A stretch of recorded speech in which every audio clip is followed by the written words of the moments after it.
No matter how rich you are, no matter whatever you have in life, when your teacher comes, when a scholar comes, when a sheikh comes, if you were sitting up, you will sit down on the floor. And the chair should be for him. He should deserve that position. But he's a humble man, that's why he even refused the chair. But I will never sit on a chair while he's sitting on the floor. So to introduce you to him, he will make a dua for us in Arabic, because he does not speak English very well. He's from Senegal. He is the direct grandson of Sheikh Ahmadou Bamba. Now, when we say Sheikh Ahmadou Bamba in Senegal, everybody knows him. Now, we have to be grateful to those who have taught us Islam, those who have introduced us Islam. In Senegal, in my country, at least, if it was not for these great scholars, Sheikh Omar Foutiyou, Sheikh Ahmadou Bamba, El Haji Malik, and others, these are the ones who brought Islam to Senegal. There was no Islam before the 1700s. Before the 1700s, there was no Islam. Everybody in West Africa was living the life of Jahiliyyah, the life of ignorance.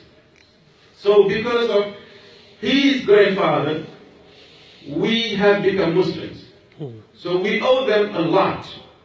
We owe them a lot, we owe them gratitude.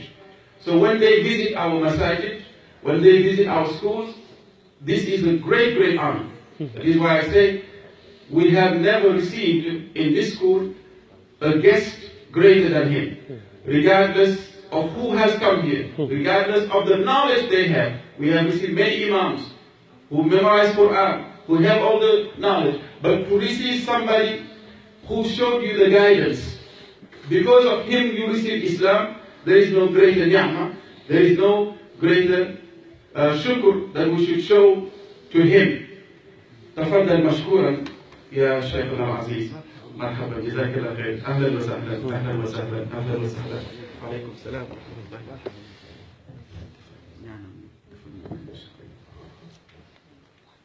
الحمد لله رب العالمين والصلاة والسلام على أشرف الأنبياء والمرسلين سيدنا ومولانا محمد بن المكي وعلى آله وصحبه ومن تبعهم بإحسان إلى يوم الدين.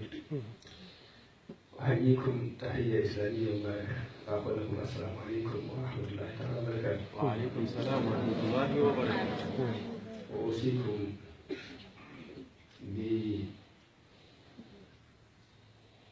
بمواصلة هذه الدروس. وأوصيكم أيضا بمحافظة مثل هذه المجالس، فإن الله سبحانه وتعالى يقول للنبي عليه الصلاة والسلام: وقل رب زدني علما. فالعلم هو أفضل شيء يطلب. اطلبوا العلم وتأدبوا مع الله ومع الرسول ومع إخوانكم ومع كل أحد. تعلمون في الدنيا وفي الآخرة. بسم الله أدعو لكم الله سبحانه وتعالى. آمين. اللهم اغفر لنا وارحمنا آمين. وأصلح لنا الشأن كله. آمين. اللهم مصرف القلوب صرف قلوبنا على طاعتك. اللهم مصرف القلوب صرف قلوبنا على طاعتك. اللهم مصرف القلوب صرف قلوبنا على طاعتك. اللهم لا تدع لنا ذنبا الا غفرته، ولا هما الا فرجته، ولا دينا الا قضيته، ولا حاجه من حوائج الدنيا والاخره الا وقضيتها برحمتك يا ارحم الراحمين. سبحان ربك رب العزه عما يصفون وسلام على المرسلين والحمد لله رب العالمين. فقولوا امين. تقبل الله منكم. السلام عليكم ورحمه الله. آمين. جزاك الله خير. الحمد لله.